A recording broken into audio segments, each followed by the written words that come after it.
You stand on the shore of the ocean watching the tide come in. You sense the call of the sea beckoning to take you in further. You step forward little by little, not knowing what to expect, but expecting more. You keep going as the ocean pulls you to enter in to deeper waters.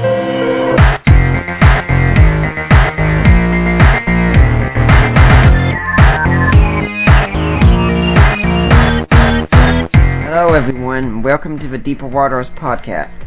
I am Nick Peters, your host, and I'm here once again to bring you the best in Christian apologetics and scholarship, and we're continuing our look at abortion this month. My guest this week is going to be Dave Sterrett. Now, a few things need to be said first off before I introduce him, is that you could be getting this show a little bit early because I'm recording this on Thursday afternoon.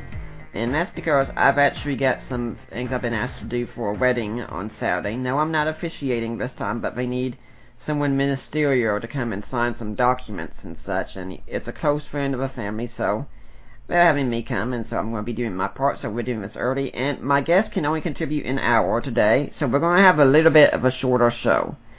So, who is my guest? My guest is Dave Sterrett. He's an evangelist, pro-life advocate, and educator. And he serves as the National Director of Church Outreach for Online for Life. Dave is equipping and activating the church to rescue babies and families from abortion and minister to post-abortive congregants. He is the author or co-author of 7 books, including the Christian bestseller, I Am Second, Why Trust Jesus? Is the Bible True? Really? And the forthcoming Aborting Aristotle, which is what we're going to be talking about today. He has an MA in philosophy from the University of Dallas and one in apologetics from Southern Evangelical Seminary. As a religious historian bioethicist, his speaking circuit has landed him at some of the nation's premier universities, including Yale University, the University of Virginia, Duke University, Bridgewater College, Benedictine College, Louisiana State University, University of North Texas, and the University of Texas at Dallas. Dave, welcome to the Deeper Waters podcast. Oh, well, thank you so much, Nick. It's an honor to be on your podcast. Now, if people in the audience might not know who you are really, how did you get to be doing what you're doing today? Well, I've actually, Nick, have only been working in the pro-life industry full-time, like as a full-time position, about 8 months. And I've been really, about 3 years ago, the Lord really stirred in my heart to get involved. I was asked to be on the board for 40 Days for Life. And I'll come back to that in a minute, but I grew up thinking I was pro-life. My father had started a pregnancy center in my hometown. The church had gathered around that. I would, vote pro-life on occasion. If you asked if I was pro-life, I would have said yes. But several years ago, about 12 years ago, I was right out of college. I was entering seminary. I was going to seminary in Charlotte, North Carolina, and I was a youth pastor. And as I was a youth pastor, the Lord just started stirring on my heart that I needed to speak about abortion. And as I was doing that, Nick, I happened to run into a guy at a pizza restaurant at CC's Pizza, and he had this pro-life t-shirt. I made a comment to this guy, and I found out that his name was Flip Benham, and he had 2 sons that were baseball players who had also graduated from Liberty. And he got to talking about the pro-life issue. And he challenged me to speak on the issue, and I thought it was exactly right. So I was encouraged by him, and I decided that I wanted to talk to my youth about the pro-life cause. So I sent a letter out to all the parents, the high school parents and the middle school parents, warning them, letting them know that I was going to give a talk on pro-life ethics and about the abortion holocaust here in America. I started doing research, trying to find out what was happening in the city of Charlotte. But I remember, Nick, the pastor pulled me into his office. He was a Southern Baptist pastor, like many, trying to kind of be, progressive, influential in the sense of a seeker-sensitive environment, not getting too political, kind of rebelling against the Jerry Falwells or the D. James Kennedys. And so he asked me, he says, Dave, I really don't want you to speak on this abortion issue. it's just not good. The parents don't want it. I don't really want it. And why don't you do something about the will of God? You know what, Nick? I was thinking in my mind that, it's the will of God that these students understand the meaning of sexuality and the sacredness of all human life. And that's what I was thinking. But you know what, Nick? I was a coward. And I was afraid of losing my job. I knew that he cut my paycheck. And, I didn't really argue with him that much. I said a few things, but I just kept on working at this church. And the truth is I think the Lord gave me that job, but I also think that rather than really trusting the Lord, I started leaning on my own, and I wasn't strong. And so I didn't really speak on it.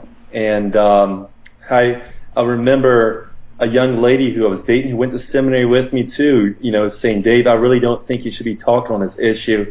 I think women will be more effective as a distraction from apologetics. And, but a few years ago, just about 3 years ago, the Lord just started really stirring on my heart that I needed to do something to get involved in ending the abortion holocaust. And I remember I talked, Nick, to my friend. Her name was Carmen Pates. I ran into her at a coffee shop, and I said, Carmen, as a man, what can I do to get involved with the pro-life movement? I'm, abortion weighs on my heart, but I really haven't done anything. She went on to tell me about the movement of 40 Days for Life that she served on the board as, a prayer movement that started down in Bryan, College Station, Texas. It was a place where the community had heard that Planned Parenthood was coming, and they tried everything legally they could do, and they said, we're going to pray and fast for 40 days that this facility will not come, that Planned Parenthood will not come. Well, Planned Parenthood came anyway, but people started hearing about the prayer movement, and it began spreading.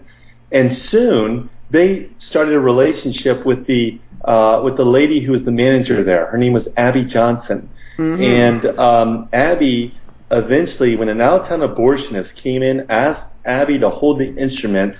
Abby said that she could see the little baby kicking against the tools, and she realized that she was playing a part in holding the instrument for the sonogram, the sonogram section abortion. That really, moved Abby, and she walked across the street. So Carmen asked me to be on the board of 40 Days for Life, Nick, and I thought, well, rather than just getting involved in the national level, I want to start praying outside of local abortion facilities here in Dallas. And so that's what I started doing.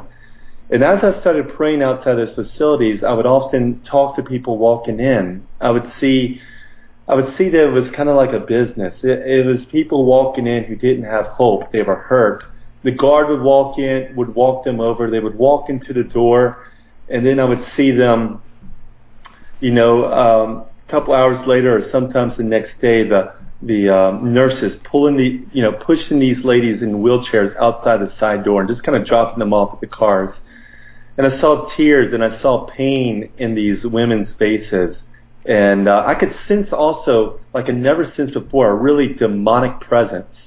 And it was like, I had read about, I grew up in a charismatic background, and I had read about spiritual warfare, and I knew there was spiritual warfare, but I could actually sense death right there, Nick. And and I remember watching an interview. They were interviewing the abortionist in Dallas. His name is Curtis Boyd. He opened up the first abortion facility after the passing of Roe v. Wade. And they asked him on the news, Nick, they said, are you killing? And he says, yes, I am killing, but I pray that God receives these souls with care and understanding. I thought, whoa, that is demonic, because, it's contrary to everything that Jesus said. Jesus said, it's the thief who comes to steal, kill, and destroy. I've come that you may have life and have it abundantly. And so that's kind of how I got involved, is kind of with prayer movements and also just sidewalk counseling. And then I started speaking on the issue. And I guess in 2012, I had written this I Am Second book. It was on the top, it actually reached the top 10 of Christian bestsellers. But people were asking me to speak. And I remember I was speaking at a Campus Crusade for Christ, North Texas. They asked me, they said, we want you to come speak, and can you do something on apologetics? And I said, sure, I want to give 2 talks. And I told the assistant, I called her up and said, I want to give one talk on defending the historical reliability of the scriptures, and I want to give another talk on defending the unborn. I showed up to this talk, and apparently that part of the conversation didn't go through. I talked to the worker about, my involvement with pro-life work. And as I was speaking in my talk, I hadn't shown any graphic images of abortion or anything like that. What I was doing is I was talking about the grace and forgiveness of Christ to anyone who had had an abortion. I was also talking about in Luke chapter 1, John the Baptist leaping inside the womb of Elizabeth. Well, as I was giving this talk at Campus Crusade, the director started making motions as if he was cutting off his throat, and he got up and he cut my talk short. He pulled me out, and then he began to yell at me, saying, "You know what? I'm pro-life, but there's no place for this at Campus Crusade." I told him, I said, "Sir, I think we need to speak. Did you not know I was going to speak on this?" He's like, "No, I didn't know. Yeah, I thought you were going to do apologetics." I said, "Well, this is going to be one of my talks, and this is apologetics." He says, "I don't know what your agenda is. Get your books and get out of here." I said, "Look, you didn't pay me to come here. I did this for free because I love students, and I want to teach them the truth about reality." I said, "Sir, on your campus, the students are hearing the other side from their sociology professors, the professors of science, the professors of philosophy, who are introducing them to utilitarian ideas that the end justifies the means." I said, "Sir, if you're not telling them the truth here at the University of North Texas, through an organization called Campus Crusade for Christ, or CREW, whatever you call it now, if you're not speaking on it now, then they're going to hear the other side, and I think we're responsible." I said, "Look, I don't think you need to speak on it every single week, but why not once a year, at least?" I said, "They're hearing the other side." And he says, "Get your stuff and get out." I said, "Sir, if you're not speaking on this issue, you are a coward. We must speak on the sacredness of human life." And you know what? I look back, and it was just years ago that I wasn't speaking a lot on it, Nick. And so I'm now full-time with Online for Life, and I'll tell you a little bit more about that later. But, I'm encouraged that this is a group of business people who saw a gap in the market, Nick. Every month, there's 2 million searches on the internet for abortion. And so what this organization does is they place ads on the internet, through Google, through, a variety of resources. And they use that to reach out to the women who are in crisis, who are searching for, abortion pill or safe abortion. So we place ads and all that. And then we have a call center. In the call center, everything we do is recorded, and it's recorded, and we know what city they're calling in. And then we direct them to these life-affirming pregnancy resource centers that are across America. We work with about 25. And so this is a different market.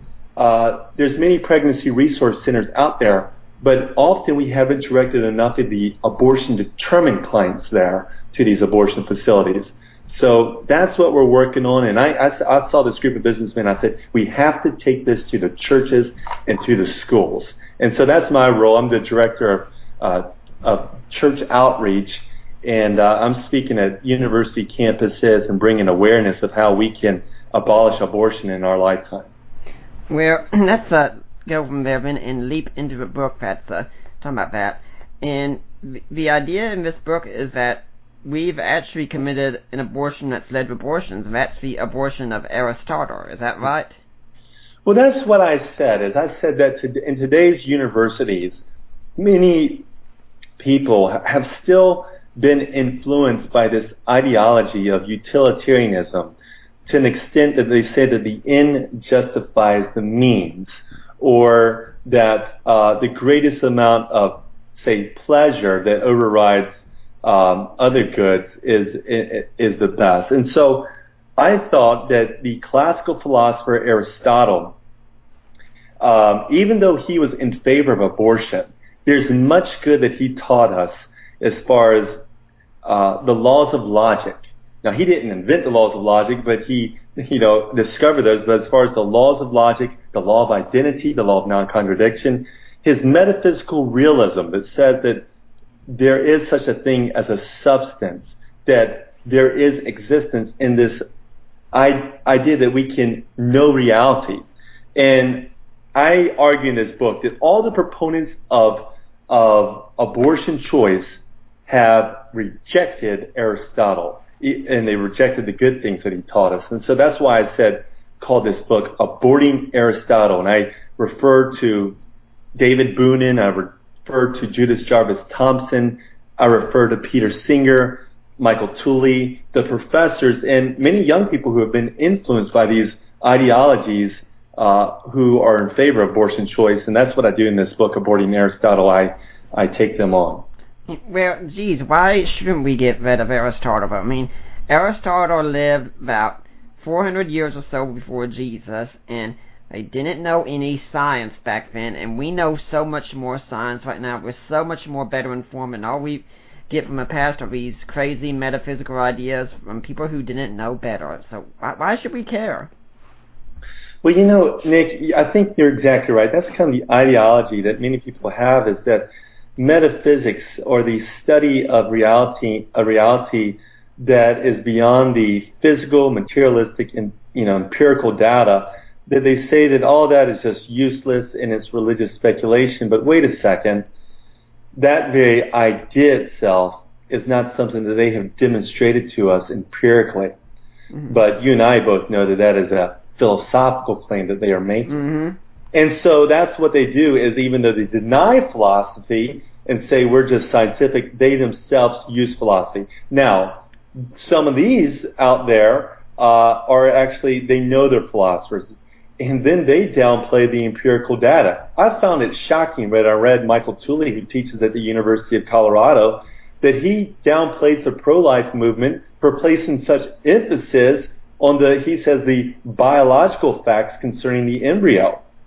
And he says that personhood is not based upon these biological facts, but it's something that is developed. Now, what I'm going to argue is that I would say, well, hold on, that's a philosophical idea you have there. What is your basis that there's this vast separation between being a human and being a person? And so those who hold to abortion choice, they're coming to that with a philosophical idea. Now, we need Aristotle too. The Bible, I think it gives a marvelous example. Did I lose you? Mm-hmm. No, I'm still right here. Oh, you're still there? So I think, for example, when the Apostle Paul reasoned, for example, in chapter 17 of Acts, as an evangelist, when he went to Thessalonica, he spoke to a group of Jewish leaders there, and he appealed to them using the authority of the Scriptures, because they believed in the Old Testament. They believed in the Torah. Likewise, he did the same when he went to Berea. And he spoke to them appealing to the Scriptures, because the Bereans had a high regard for what we call the Old Testament.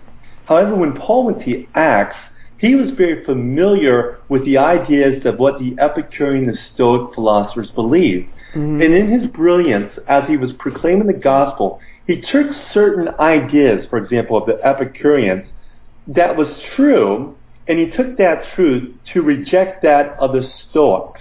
Then he would take an idea that the Stoics believed that was true and use that to refute the Epicureans. Like, for example, the Epicureans were more naturalistic in their thinking, and they would say things like it would be impossible for God to dwell here in a building or something like that. And so Paul would say, God is not, he's not served by human hands. And then the Stoics, they were a little bit more, I guess you would say, pantheistic in nature, more of a monism type of worldview. And he would take the idea, he says there is some truth, God is near to us, but he's not us. In him we live and move and have our being, though he's not far from us.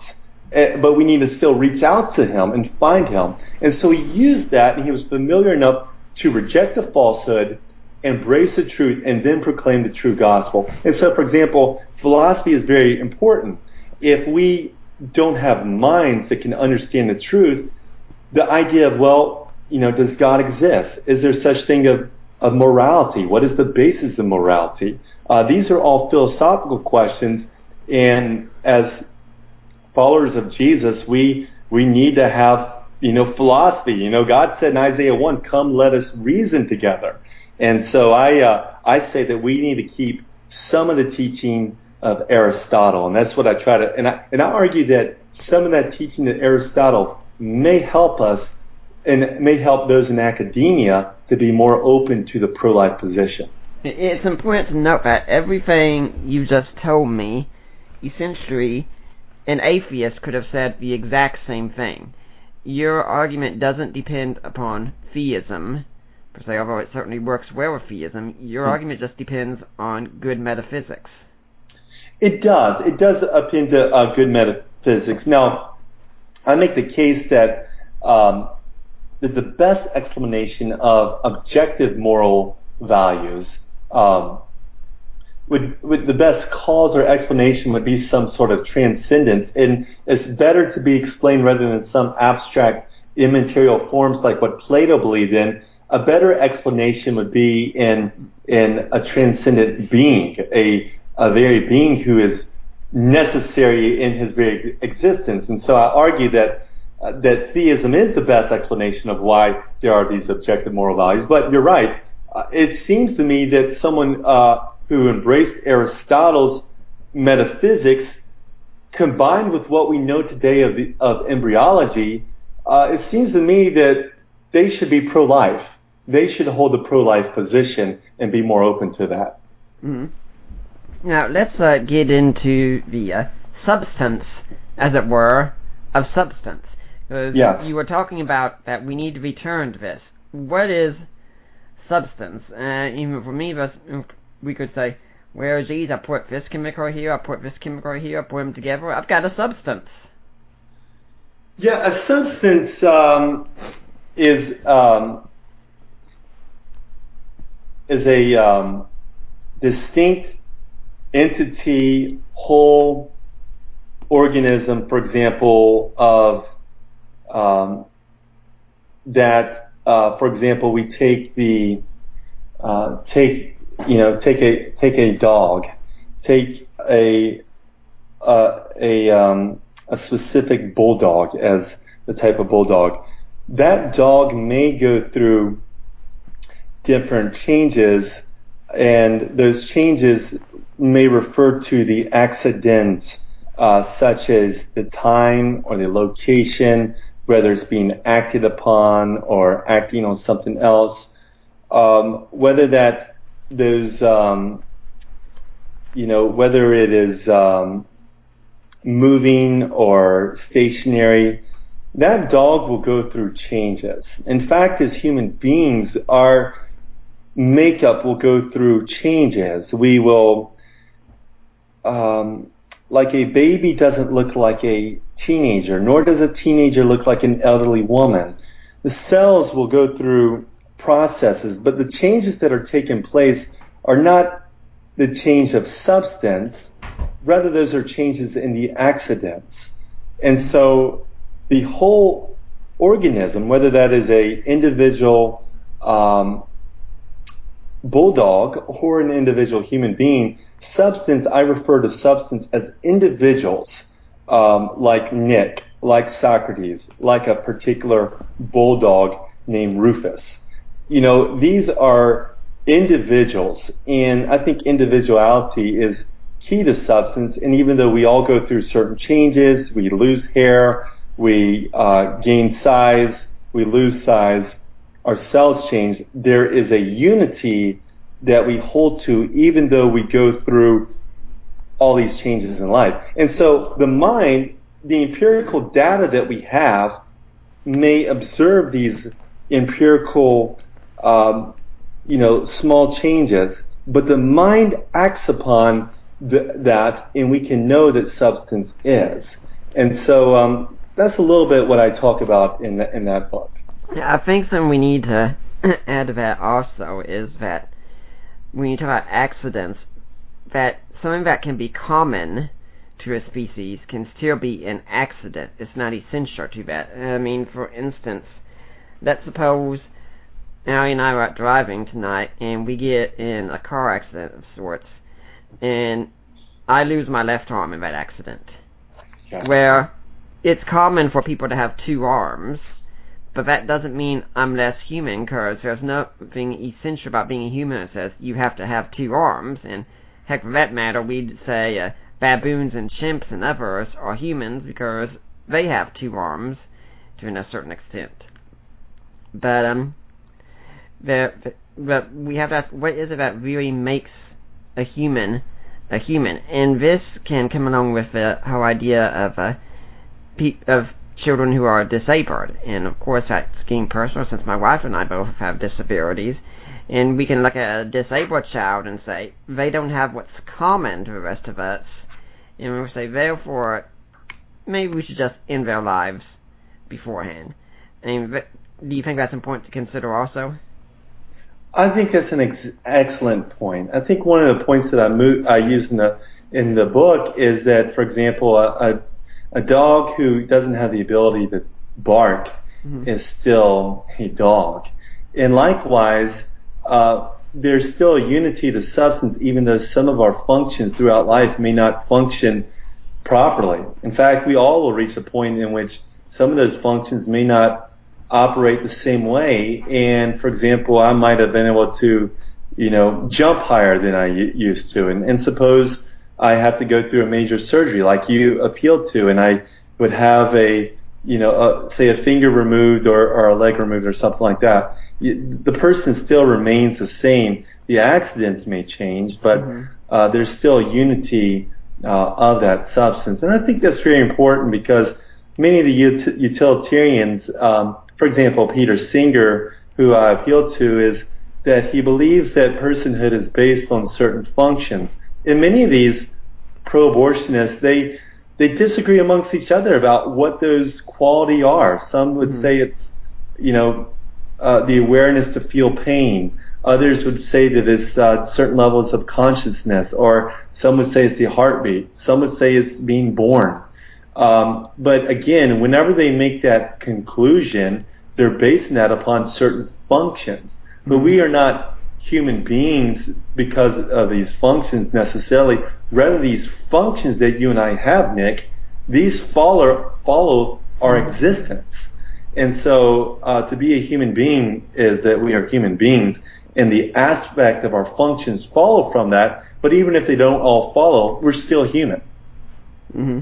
I think a mundane example of something we can use this to explain substance is, let's take some triangles. You can have equilateral, you can have isosceles, you can have scaling triangles, you can have different sizes, you can have different colors, and you could draw all of these and present them to me, and I could look and say, okay, those are all triangles, that's nice, I want to see a picture of triangularity. Yeah. It's like, well, don't you see all these triangles? Yeah, I don't want to see the triangles. I want to see triangularity. Yeah. And that can't be shown. But at the same time, when we talk about triangularity, we have to ask, what is it? Well, it's belief in a planar figure that has 3 sides and 3 angles. That is absolutely essential, and nothing can ever change that. We will not come across new evidence tomorrow that says, boy, we were wrong about what a triangle is. Right. And you're exactly right. And I think also these concepts of universals that apply to us, I think it's important. And I know some philosophers who are either, I guess, they would follow after the philosopher William of Ockham, who would be known as nominalists. They would kind of reject substance altogether and really emphasize the particulars. But I think that could lead to problems in the debate of really what it means to be human. And I think to some extent our initial empirical data doesn't give us all that. However, I think the mind acts upon that, and since we are a composite and we're a unity of both soul and body, our minds can know that substance is, and that there are substances, and there are also universals. For example, there is such a thing as being human, or being a dog, or being a tree, that applies across. And there's not. So it seems to be that there really is something that exists, such as substance. Okay, so let's suppose we get an idea that there is such a thing as what it means to be a human being, to have a substance of a human being. Okay, what difference does this make? Well, one thing that I said is that Thomas Aquinas, I cited him, and he said that a small error in the beginning of something is a great one in the end. See, if we don't, if we deny that we can have knowledge, if we deny that there are individuals, if we affirm that what it means to be a human is merely based upon certain biological functions, and that you can lose the status of personhood, I think they can have dangerous implications. I think an implication that could be dangerous is the idea that personhood is something that is not intrinsic to being a human being, but it's something that society decides.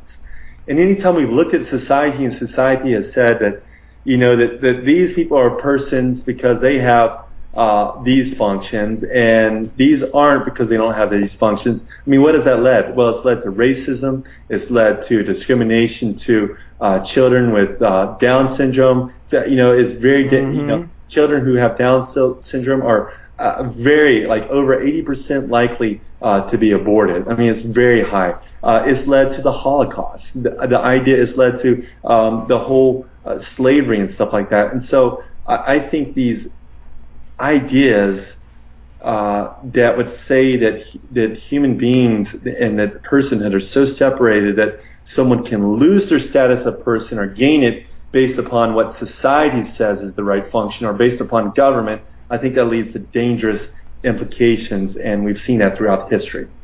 Mm-hmm.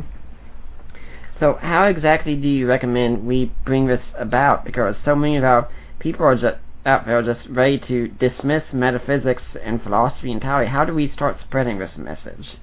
Well, that's why I tried to write this book. This book is a short book. It's about 120 pages. It's not for the very advanced scholar who's spent hours and hours reading through Aristotle, but I see this as a beginning book, and I hope pastors get this. I hope people within the church will read this and to understand why this is so important. Because you know what? The embryologists and those who are in favor of abortion, they know the ideas. They know that the unborn are, they know that they are members of the species Homo sapiens. And so I think to have this introduction to philosophy will help awaken to say, okay, how do you talk to someone who acknowledges that the unborn are human? How do you refute their ideas and defend the unborn? Like, for example, I cited that even Peter Singer says this. Peter Singer wrote, whether a being is a member of a given species is something that can be determined scientifically by an examination of the nature of the chromosomes in the cells of the living organisms. In this sense, there is no doubt that from the first moments of its existence, an embryo conceived from human sperm and egg is a human being.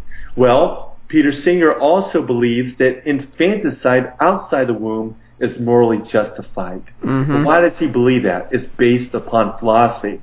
And I don't have the exact quote memorized, but I know that many, like C.S. Lewis, talked about that good philosophy must exist so that bad philosophy can be answered. Mm-hmm. And so I think by nature, many of us are aware of some of these philosophical truths. But what philosophy does is it helps us to be more precise. It helps us to be more disciplined. And I learned a lot in this paper because it really forced me to look and say, okay, now, why do I believe that? And so working on this book, this small book of about 120 pages, really helped me. And I leaned a lot upon, Aristotle, and I cite Plato, and I cite Thomas Aquinas and Augustine and others in this. But it was a good experience for me just to wrestle with a lot of these texts. Yeah, for people wondering about the length, let me go ahead and say this also, that this is a great book packed with information, so you get a whole lot for your buck, because there's a small number of pages, but there's a whole lot in there, and it is good starting material. I mean, if you've been familiar with Aristotle and Aquinas for a lot, you might not get a lot new, but if you're not, and that's the kind of person that you wrote this book for, then you're going to get something out of it. And yes, it is a quick read. I read it over Christmas, actually, when we were visiting my in-laws. As it stands, my father-in-law and my brother-in-law both happen to like to watch football games, and for me, when that happens, I say, oh good, time to get out the book. And so I just sat there reading on my Kindle, and you go through it very quickly when you're reading this book. And also, Dave is certainly accurate when he says he goes through and he cites the proponents of abortion constantly. There's no doubt that when you read this book, say, okay, this guy, even if I don't agree with him, he's at least informed himself on what the opposition thinks. Yes, and that's what I wanted to do. I wanted to, really try to understand, what does David Boonen believe, who teaches at the University of Colorado? Why was Judith Jarvis Thompson, who taught at MIT, why was her violin analogy so influential, still quoted so much today, and a lot of young ethicists still appeal to her? So I wanted to try to take their very best arguments and respond to it away. And so I think this is more of an applied ethics. And so this shows how these ancient ideas apply to a very important ethical debate that we're still having today. Mm-hmm. Yeah, I found it interesting, go back to something you said at the start of the show, because I had just told this to a friend of mine maybe a month or so ago, because he's very much interested in pro-life stuff, and so I said, I was just thinking about this, that it seems odd that in our culture we always want to go with science on everything, where science says, science says, science says. And I'm not against science, but there are some issues where science really doesn't have the final say, and we don't often realize that. And so, yeah, it seems like we're always going with science in the secular culture until we get to abortion. And then all of a sudden the rules change, and the science is kind of put secondary. It's just so amazingly odd. You're exactly right, Nick. That's a good example. I think about the billions of dollars that NASA invested just to find the possibility of trying to find that life could have existed in Mars years ago.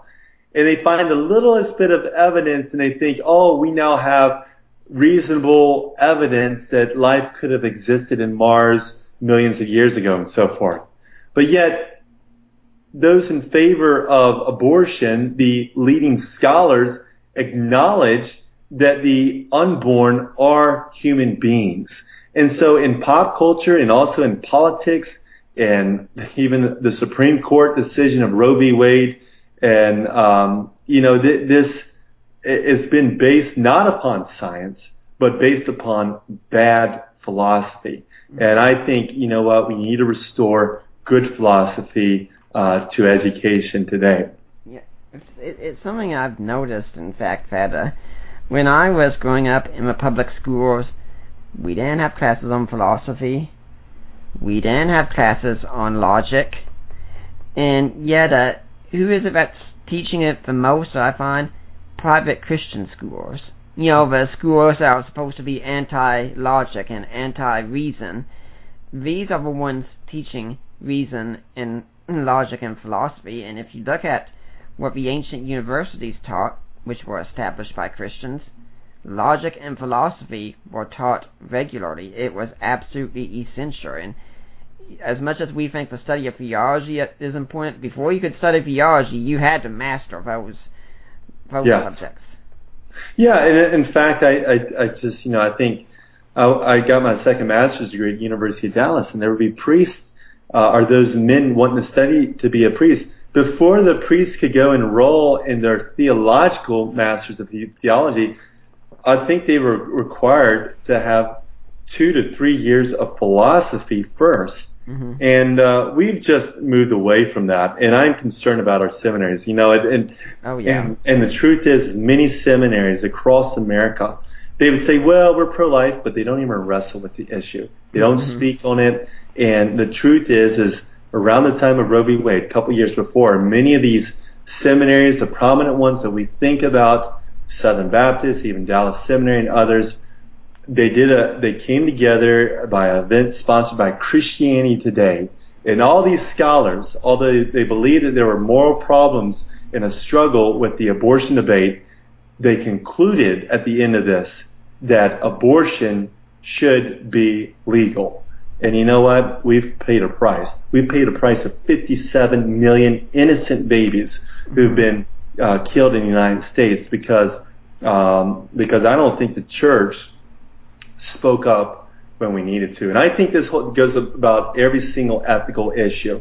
It goes to the debate about, is marriage something that we kind of can define and come up with our own definition, and that marriage is just two people loving each other, something that society decides based upon two people loving each other? Or does marriage really exist?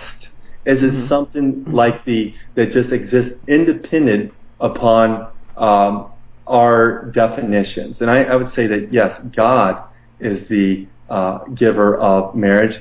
He is the moral laws prescriber. But even if you don't believe in God, it seems that you would at least acknowledge that there are certain things of natural law, natural right. And the other side, they take that from us. They say, well, we don't believe in God, but they keep claiming about, well, I have women's rights or gay rights and so forth. Well, wait a second. You talk about these rights. How do you define that? What is the very basis of you saying rights? Can you take me to the scientific laboratory at your university and show me what rights look like? No, that's not an empirical study you can do. You are appealing to something of philosophy, something that is immaterial when you talk about rights. That's a philosophical idea from Aristotle, not an empirical data that we can observe in your laboratory at your university. Yeah, I'd like to take this moment to let some people know some things. First off, this is the Deeper Waters podcast. Right now I've got Dave Sterrett on. We're going to have an hour show today. We're talking about his book, Aborting Aristotle. But if you're listening next week, I want to have Warner Mischke come on. He's written a book recently called The Global Gospel, which is going to be about delivering the gospel in the majority world. And maybe we need to understand something besides our individualistic Western guilt innocence culture if we're going to do that. And could understanding the majority world actually help us understand the Bible here in the West? It's going to be a really interesting show. I'd also like to remind you all that everything I do here, it's supported by you. I don't get a penny from anyone else. No one pays me to put on this show. I don't pay my guests anything to come on. They give of their own free time. And I would really hope you would give. And we do have a new way for you to give now, and that's to go to deeperwaters.ddns.net. That's our new website, and you'll find links there. You can find links to making donations, and if you click the link to a donation, you'll get taken to Risen Jesus. If you do that, just make your donation there, and then email me or email Mike or Debbie Lacona and say, hey, I made a donation. I made it to Nick Peters of Deeper Waters. I want to make sure he gets it, and we will make sure that I'm one who gets that donation, and it will be tax deductible. And also we have links to some ebooks that I've written, including one of my latest ones, The Apostles' Creed, A Creed for the Ages. And of course I got some others that I'm very pleased with, such as Defining Inerrancy. And then we've got the Amazon store as well. And if you're planning on buying a book, you can buy a book through the Amazon store through my link, and we'll get some of the proceeds. Now Dave, do you have any cause you'd like people to donate to? Well, sure. I mean, if people want to make a donation to the pro-life cause, the group that I'm working with and serving this message to has done a phenomenal job. They're called Online for Life. And if you could make a donation to onlineforlife.org, what that will go to is that will go to placing ads, and it will, and so that abortion-determined women will see these ads, and they'll go to our call center.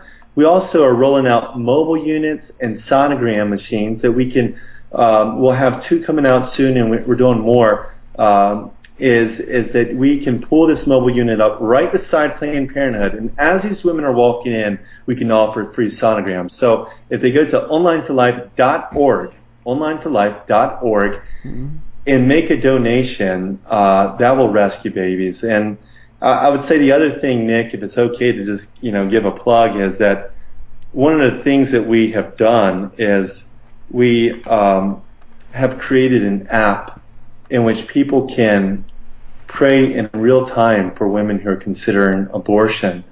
If they just download the Online for Life prayer feed, every phone call that we have is recorded, and in the app you will see women call in from real time, what city they're calling in from, and you can form a prayer group. Your prayer group in your church small group, you can pray for these women in real time, and you will get back information. Like, for example, if she keeps her appointment, you'll get that information back. If she chooses life for her baby, you'll get that back. When she has the baby 7 months later, you'll get a text back from that. And so this is a way to kind of track your prayers for specific women who are going to the internet right now. So when she goes to the internet, she's going to click on our app. She thinks she's searching for an abortion. That will go on your phone, and you will know which city she's calling in from. We need people, Nick, to pray. So they can go to the prolifeapp.com, or just go to their phone and say Online for Life prayer feed. That would be a huge, huge help. With what you were saying before we took this little break here, once again looks like we're caught in a conundrum for the secular mind today, because it's always, we need to go with what the empirical evidence shows, and by empirical they mean scientific, because there are other kinds of empirical evidence. And so when it gets to abortion, it's like, well, we don't need the scientific data here. And then when it comes to the morality, there's no scientific data there, but that's still going to be held to as firmly as possible. And I get to think of there were other philosophers like Nietzsche and such who would say, hey, you gotta get rid of this notion of good and evil, because if you're going to get rid of God, it doesn't exist. And I think he'd look at many of the skeptics today and say, you're all a bunch of wimps trying to talk about goodness and all this stuff. You gotta learn what the real consequences are of the death of God, and you haven't realized that yet. You're exactly right. The atheists have no moral basis. The skeptic or the radical feminist who is angry with God and the existence of God, and yet at the very moment they say that their knowledge is based upon science and so forth. But then it comes to this issue, and they don't want to look at the scientific data.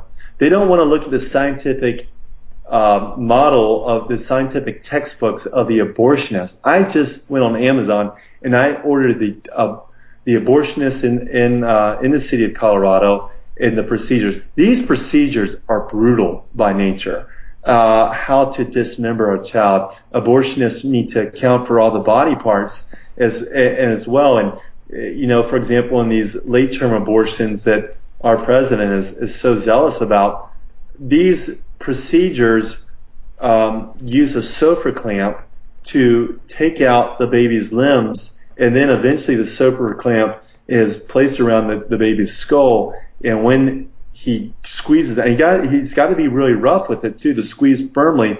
He crushes the baby's skull, and so that's the scientific procedures. But you know what? The other side, the pro-choice side, whenever asked about science, the politicians, they say, well, it's above my pay grade, or let's keep it legal. Well, wait a second. If you're in doubt, you should err on the side of life.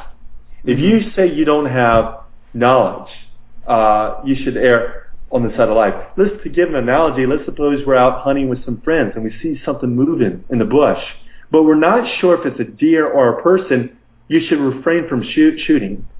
And likewise, we should, if we're not really sure, we should err on the side of life. And we do this in law too. If we're not really sure someone is guilty, we don't give them the death penalty.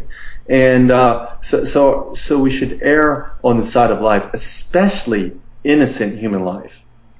when you were talking about the procedures used to kill the child, I was thinking, boy, honestly, this is one time during the show I wish I could just take the headphones off. Mm. Yeah, it's brutal, and I just do not even like to think about it. But Nick, that's what's happening in our cities. Yeah. That's what's happening in my city of Dallas. Yeah. That's what's happening in the city of Houston, where the largest abortion, you got the largest church in America, and you got the largest abortion facility. And across America, we've 57 million innocent babies. And so I think a good philosophical idea is, if we don't know when life begins, the embryologists say they do know that human life begins through the process of conception. That's what the embryologist says. But those in favor of abortion, just like the justices of the Supreme Court, they assume the idea that, well, if we don't know and there's disagreement, therefore abortion should be permissible. Well, why so? Why should you err on that side and not the other side? Again, it's a bad philosophical idea that they're embracing, not based upon science. I think it was just yesterday I was on Facebook surfing through and I saw this image that's been going around, and maybe you've seen it also. It's comparing the number of people that died in World War II compared with the number of people that have died thus far in abortion. And I saw 44 million annually. And I was looking at that part, I'm really not sure if that number is right, because I'm usually a person that before I share anything out there, I want to check and see if it's right. If you show me a quote, I want to see if I can really find that quote. And so I went and I looked and I saw, yeah, it looks like this is right. Yeah. I'm not sure if I've seen that specific graphic that you're talking about, but I've heard others. I know even today that the United States is in company with just a few other countries that do abortion all the way up to the end of 9 months. We're in the company with Canada, but also North Korea, China, and Vietnam. There's very few countries that allow this. There's more regulations in places like France and Brazil than there is in the United States. And that's something we shouldn't be proud of. And yet our society and our government, that's a reflection of society, is very proud of that. And even those who can call themselves conservative are so quick to put in a rape exception and so forth like that. You know what the truth is that there are people around us who were conceived in rape or one-night stands. But what we shouldn't do is we should not punish the innocent little baby for the guilt of a father. And this idea that, well, what about cases of rape? Well, first of all, an abortion does not unrape a woman. It does not take away from the pain that she experienced, and it's disgraceful and disrespecting towards her to tell her that just abort the child as if that's going to heal the pain that she experienced in the rape. In fact, a study done by by Feminists for Life said that there was a study done in the women who had been raped and conceived and had an abortion. They talked about having post-abortive, stress and depression from the abortion that outlasted that of the actual rape. What they said is that the abortion procedure actually paralleled to that of the rapist. The guy comes in, he acts like he's very interested, but he doesn't. He takes advantage of her, collects the money, and then drops her off when the procedure is done, never to see her again. That is a problem, and I think we need to really rethink our politics, and we need to protect all human life, and I hope America can change. Do you see America changing in the future by your prediction? And if you do, what do you think will it take to bring that about? Nick, I think there's going to be several things. One, the American church needs to stop being silent.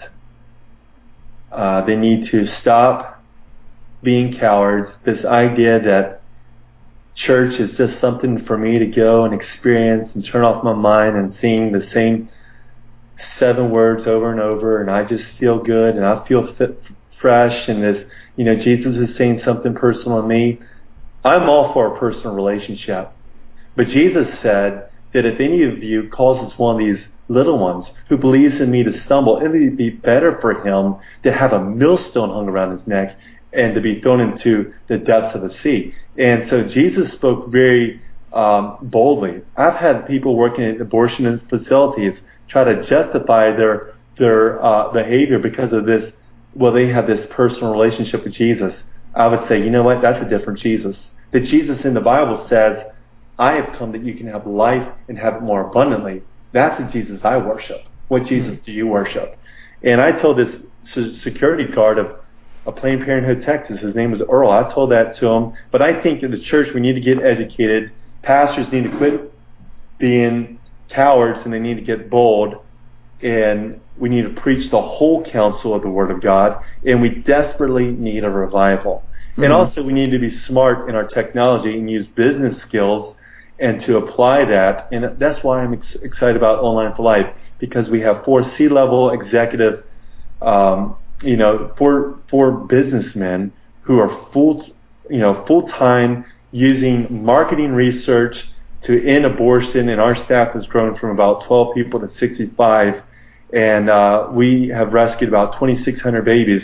We need to steal the clients and take them away from Planned Parenthood, but we also need to train our children. But to teach our children, we need to learn. And so we need a revival as well. We also need to repent, and we need to look at ourselves and say, Lord, purify my heart. We need to cry out like David and say, create in me a clean heart. And just like me, part of my story is I'm guilty, because even though I didn't have abortion, I was silent, Nick, for so long because I wanted my pastor to like me when I was a youth pastor. But I think we need to be bold, and it may count some people their jobs. It may count some nurses or attorneys or youth pastors their jobs. But I encourage them to be bold. I was reading today in John 12. It says many Jews believed in Jesus, but they didn't speak up because of fear of the Pharisees kicking them out of the synagogues. In other words, these young lawyers didn't want to lose their job and their access to the synagogue, and so they didn't, even though they believed in the miracles of Jesus, they loved the approval of men more than the approval of God. And we need to start loving the approval of God.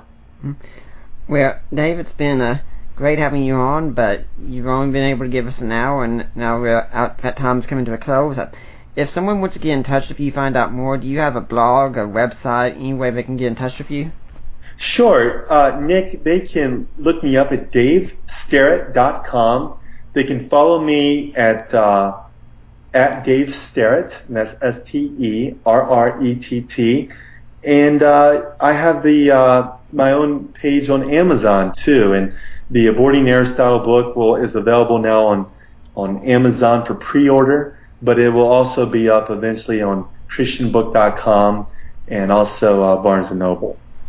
And do you have any final message you'd like to leave for the audience today?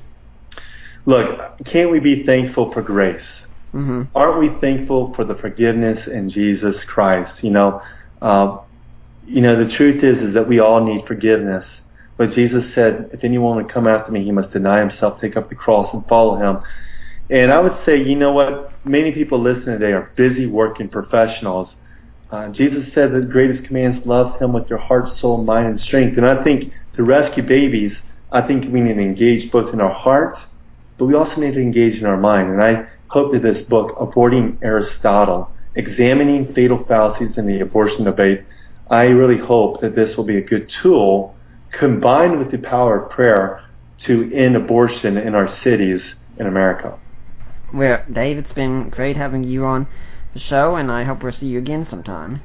Hey, thank you so much, Nick, and I hope to be on again and hope to meet you in person someday. Really thank you for your work. You're doing really good work. Thank you very much, and I can remind everyone also that next week we're going to have Warner Mischke coming on. He's going to be talking about his book, The Global Gospel. So I hope you'll be here, because this is also a topic I consider to be extremely important. For now,